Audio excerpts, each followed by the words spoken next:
Chairman, this is the proposed amendment to the Minnesota Constitution allowing the legislature to call a special session. And the reason that I brought the bill forward is it would provide more balance between the branches of government. It would provide for more transparency. I think it would eliminate gridlock, and it allows the legislature to act promptly on disasters, and it would provide for more flexibility. So House File 2577 amends the Constitution to allow the legislature then to call a special session. Under this proposal, the legislature would need the agreement of the presiding officers in both bodies and approval by the committees with jurisdiction over rules in each body to call a special session. Currently, legislatures in 33 states have this capacity, including our neighboring states of Iowa and Wisconsin, and also another Midwestern state, Missouri. In the vast majority of these states, the legislature rarely calls a special session, and you have a handout that shows the frequency that that happens in various states. However, the ability of the state legislature to call a special session would provide a balance between the branches of government and reduce the gridlock that results when the governing bodies do not agree. In just the last few years, there have been several ongoing debates that have warranted calling a special session. After the 2007 session, the critical need for a comprehensive transportation bill and the need to pass a tax bill to provide property tax relief. More importantly, if the legislature had the option to call a special session last year, it would have forced the governor to negotiate in good faith with the legislature rather than throwing in the towel, which literally was about 5 days before the session ended. In addition, this change would allow the legislature to respond quickly to catastrophic events. When the I-35 bridge collapsed and the floods hit southeastern Minnesota, there was ongoing confusion about whether the governor would call a special session to address these crises. At times, such as these, any delay is costly. The state legislature was ready to act, and we were not able to do so until the governor called the session. Finally, the bill allows for additional transparency and flexibility in the process by limiting the number of legislative days to 7. It allows enough time for the public to be able to participate and the flexibility to shape legislation based on that dialogue, while at the same time ensuring these issues are resolved in a timely manner. It is important to note that the legislature already has authority, and this I learned yesterday, to call a special session under certain circumstances, and perhaps some of you were aware of it, I was not, in acts of war. And that happens to be statutory. I don't think we passed that one out, but there is a special circumstance where that could come about. But at any rate, you also have handouts that show the different ways in which various states can call a special session. If you'll notice, majority of the members, 10 states on that one handout that you should have. 5 states, it's 3/5 of the members. 14 states, 2/3 of the members. 1 state, Missouri, is 3/4 of the members, and presiding officer only, there are 4 states. So one way or another, the vast majority of the states have that kind of a mechanism, and we are in the minority of 18 states where it's the governor only. You also have a handout that shows from 1990 to 2000 that in the vast majority of the cases a special session is called by the executive, and it's used quite sparingly with the legislature calling the special session. However, I would argue that in all likelihood, the ability of the legislature to call a special session probably leads to negotiations where in the end the governor calls it simply because there is more balance.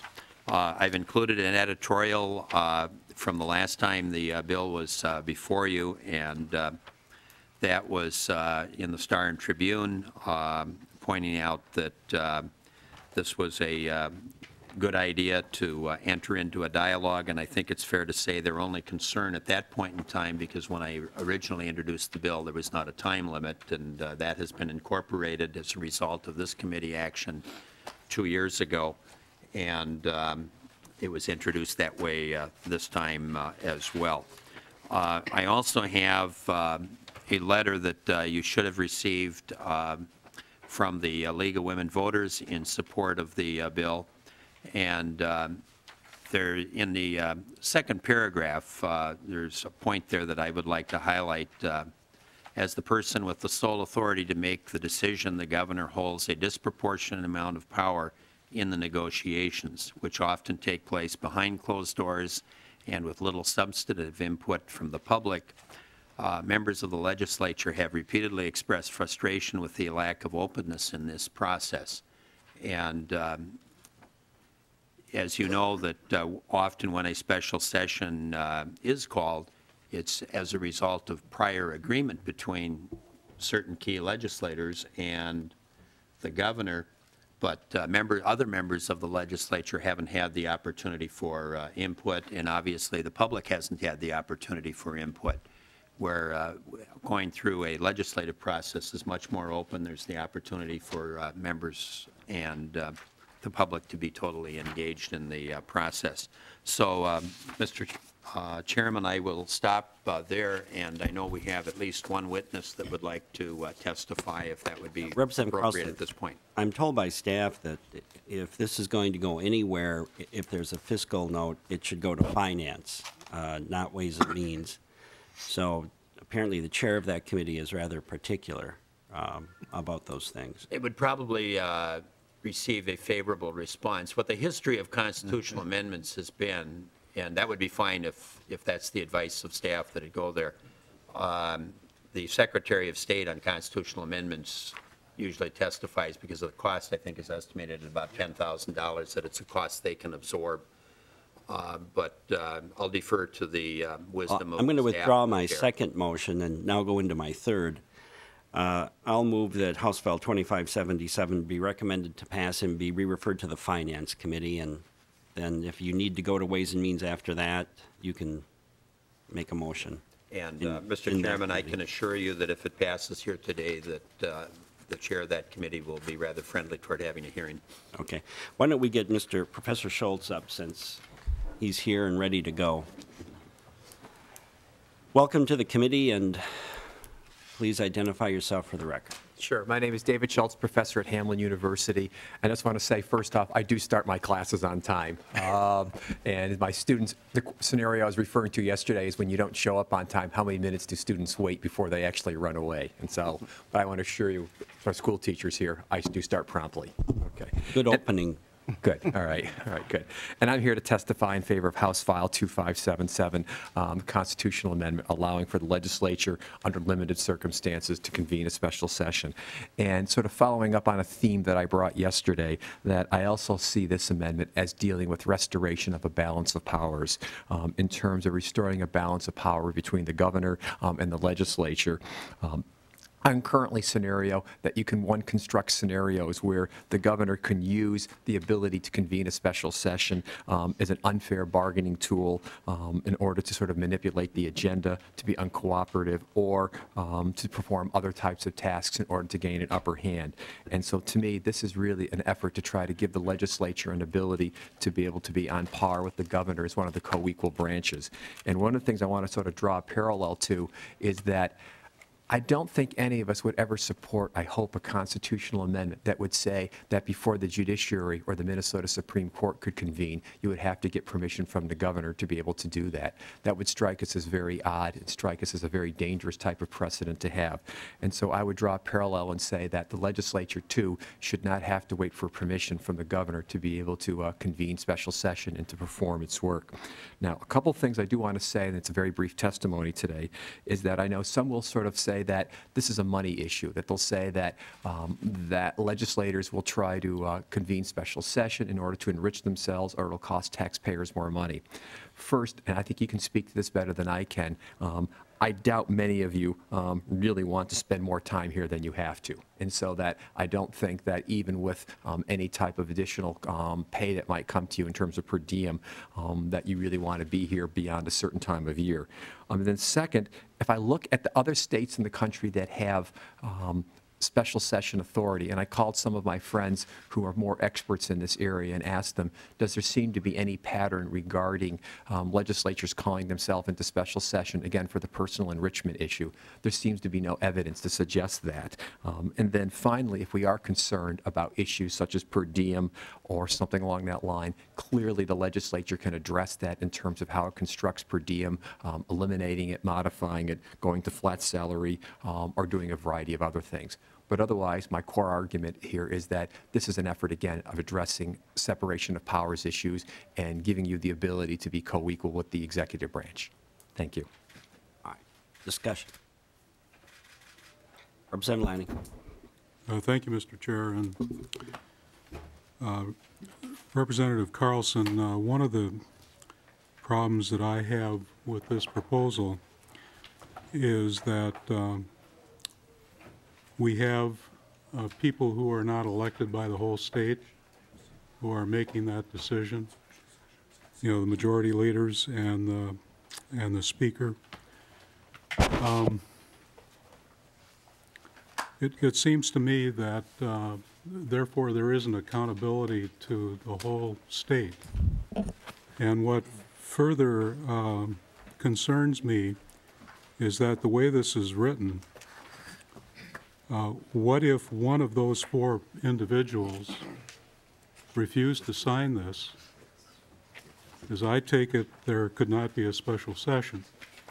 So in other words, one of those four could decide that he or she is opposed to this, and one person not elected by the whole state could in effect say there wouldn't be a special session. Would you respond to that? Representative Carlson. First of all, on the first part of your question, we are all state representatives, and you know, when you look at the body as a group, the 134 members of the House and the 67 members of the Senate, the entire state is represented once the special session would be convened. The second question you were posing, could you restate that? Representative Lanning. Well, thank you, Mr. Chair.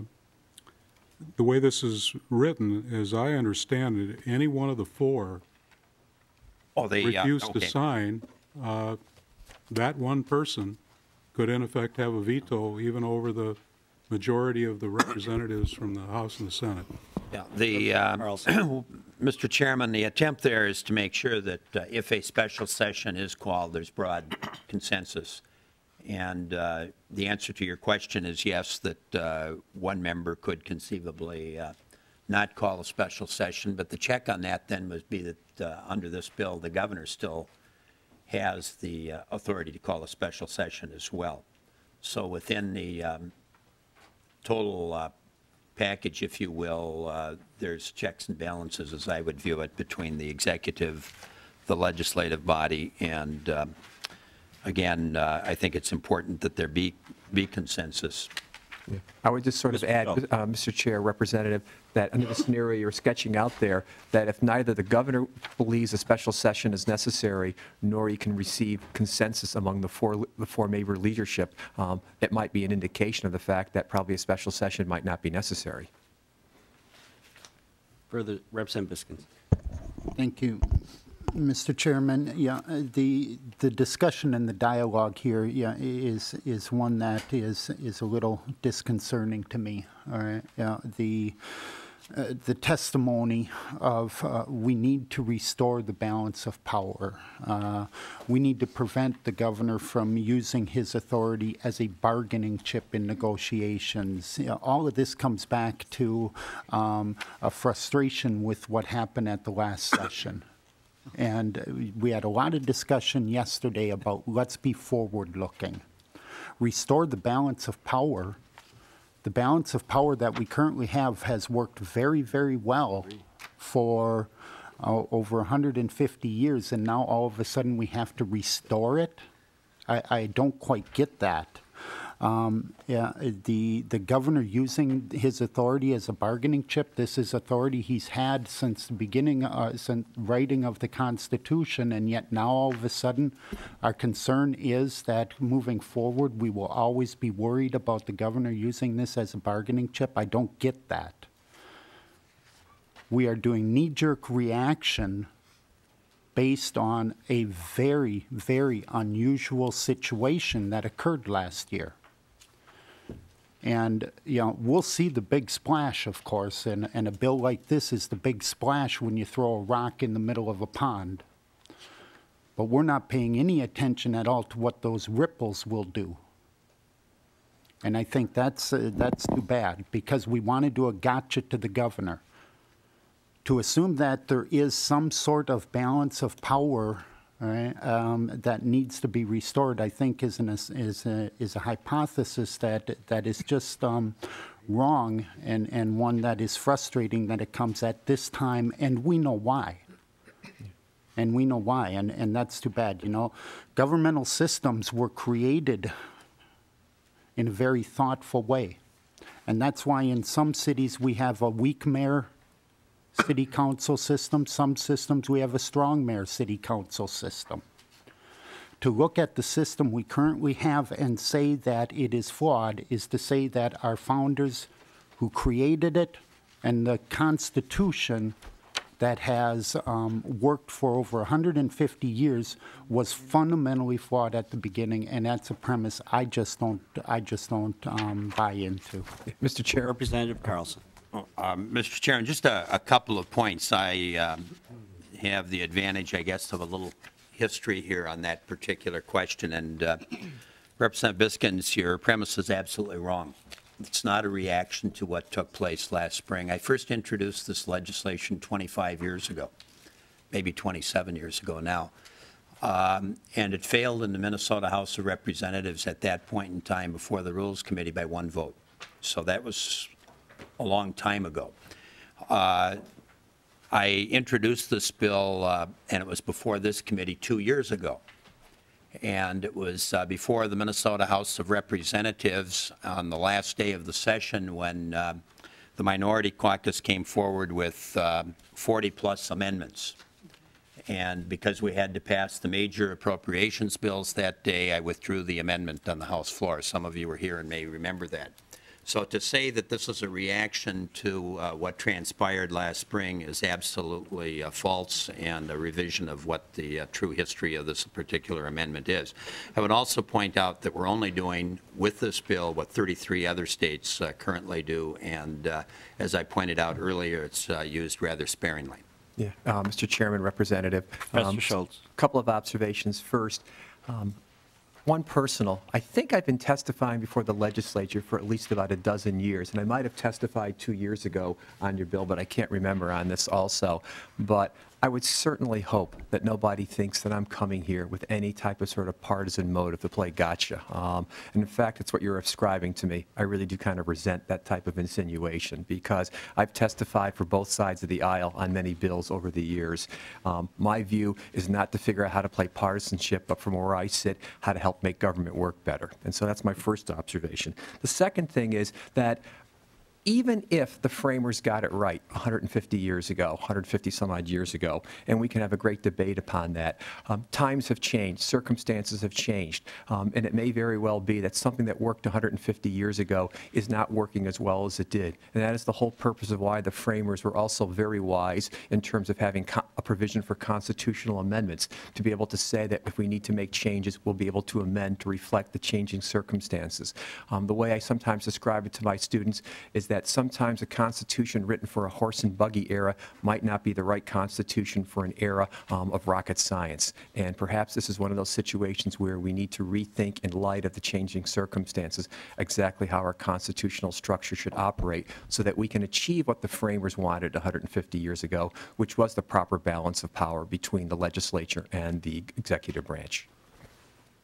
Representative Biscuit. Thank you, Mr. Chair. Then,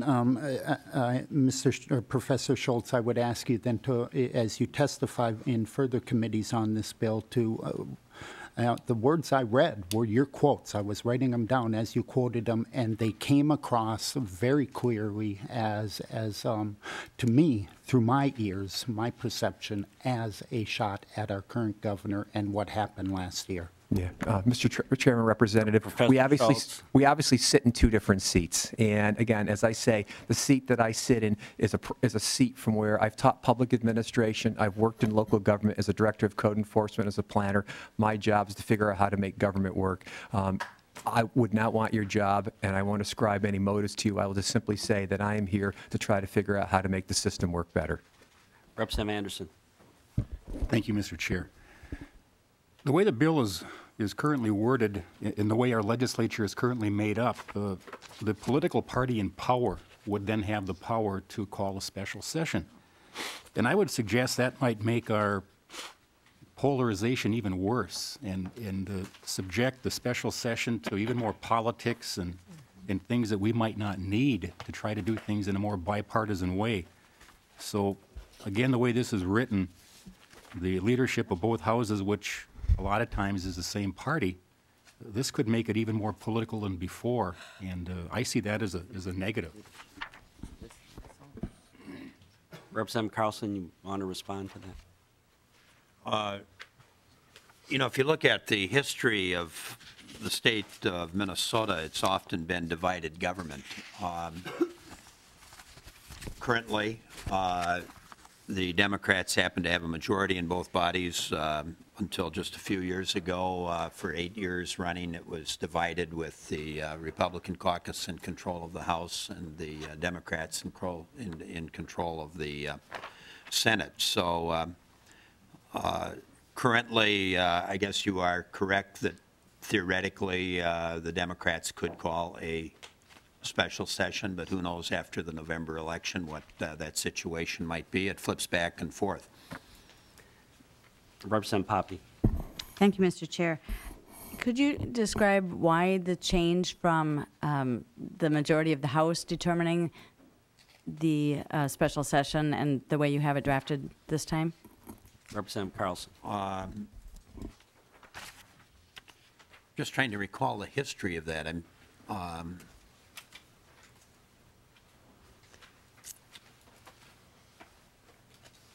Maybe I'll get back to you on that one. I'm trying to remember why the change.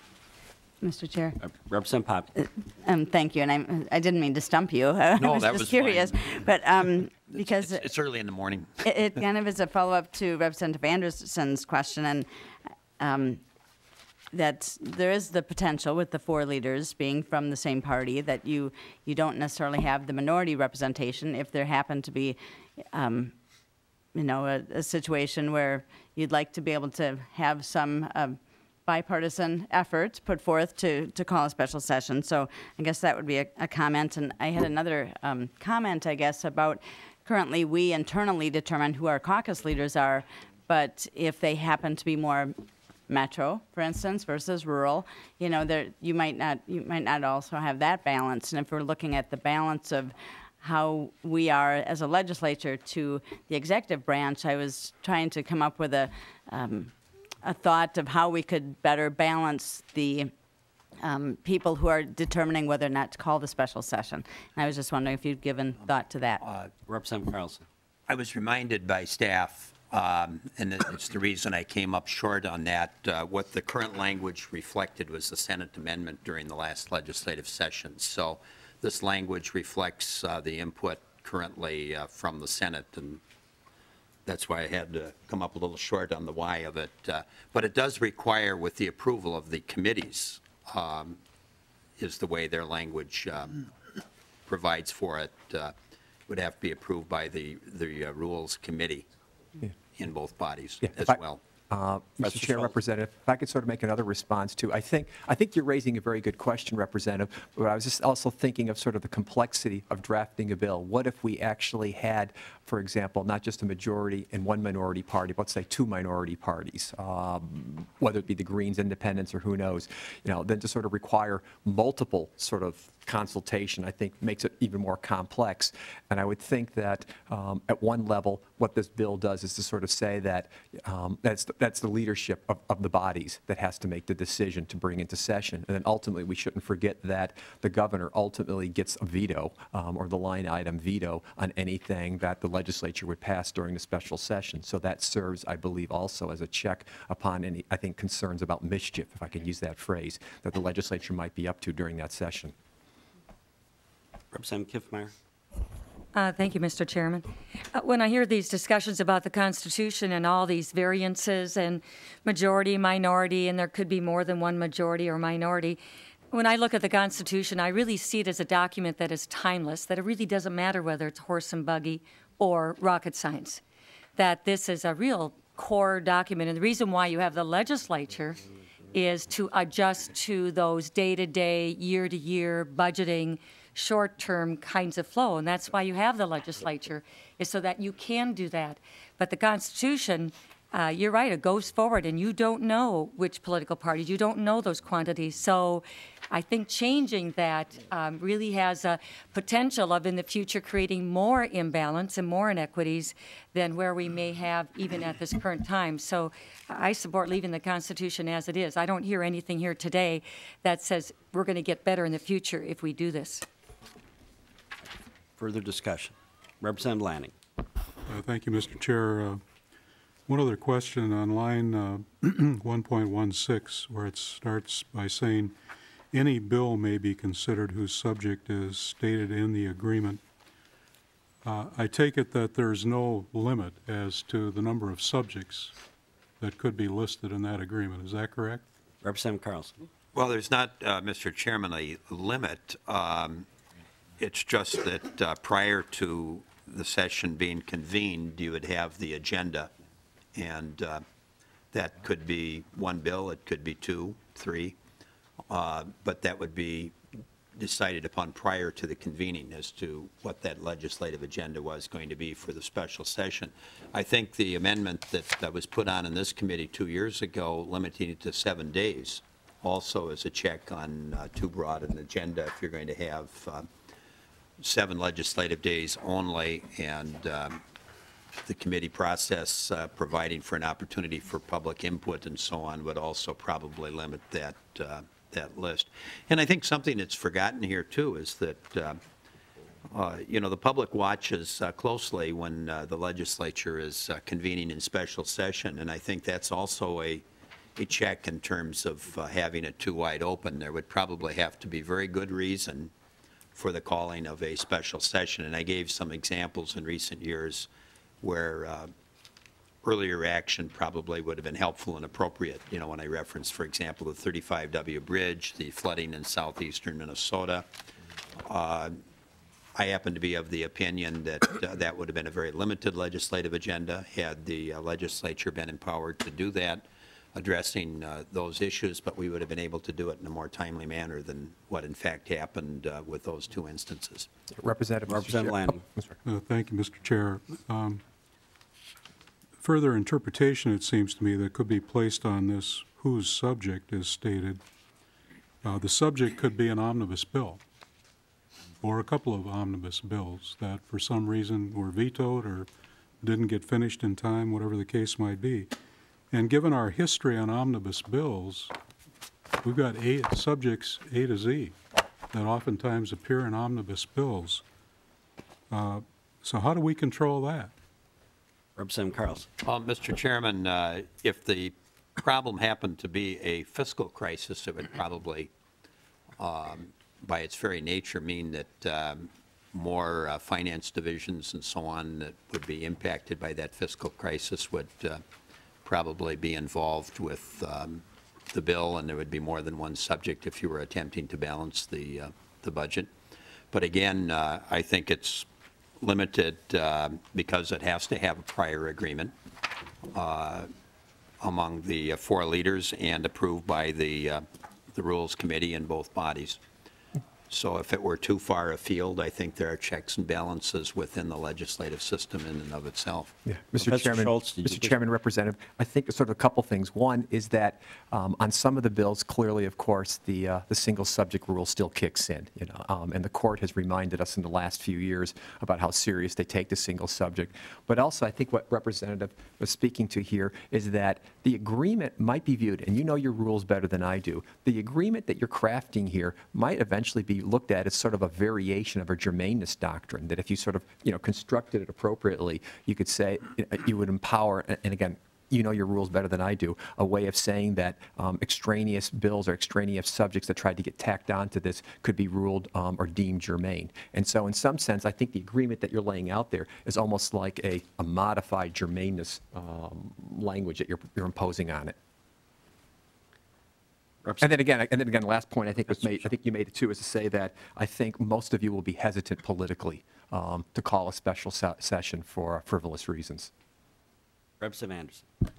Thank you, Mr. Chairman. One more quick follow-up, following up on Representative Lanning's question. On line 2.5, it says special session for up to 7 days.